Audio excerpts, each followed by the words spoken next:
How to read your asbestos lab report. A homeowner's guide from environmental testing laboratories.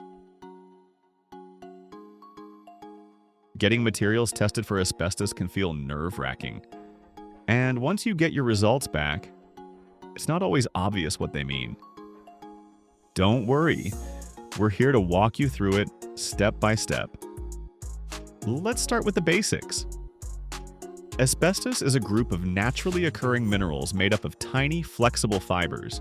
It was used in all kinds of building materials for decades because it's strong and heat-resistant.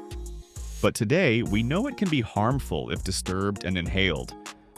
That's why you sent us a sample of a building material, so we could test it and check for asbestos.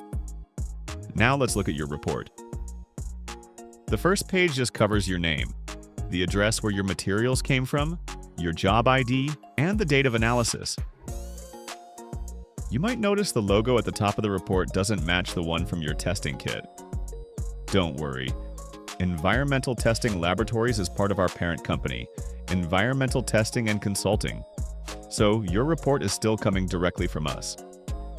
The second page is where your actual results live. Each row contains important information about a material you sent in. We'll walk through each part so you know exactly what you're looking at. First, you'll see the sample ID and the location where it came from, like kitchen floor or attic insulation.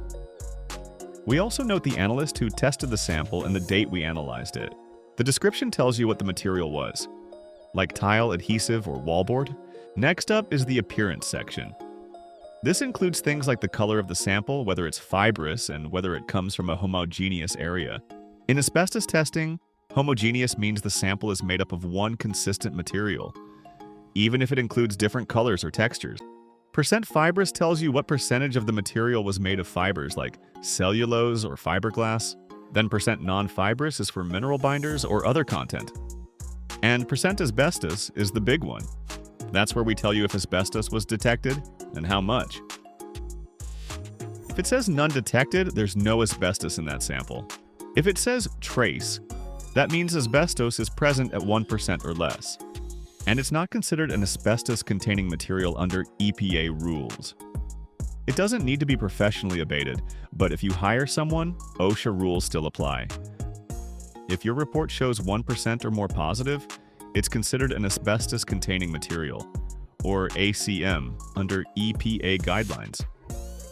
In this example, the sample tested positive for 2% chrysotile, which is one of the 6 regulated types of asbestos. It doesn't matter which type is found.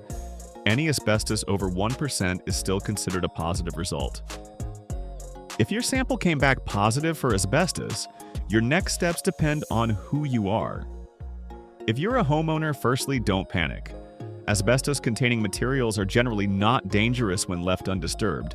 However, if you're planning to renovate, repair, or remove anything that tested positive, we strongly recommend contacting a licensed asbestos abatement professional in your area.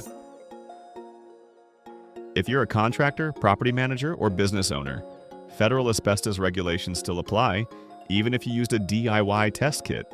That includes OSHA rules for worker safety, EPA regulations for material handling, removal, and disposal.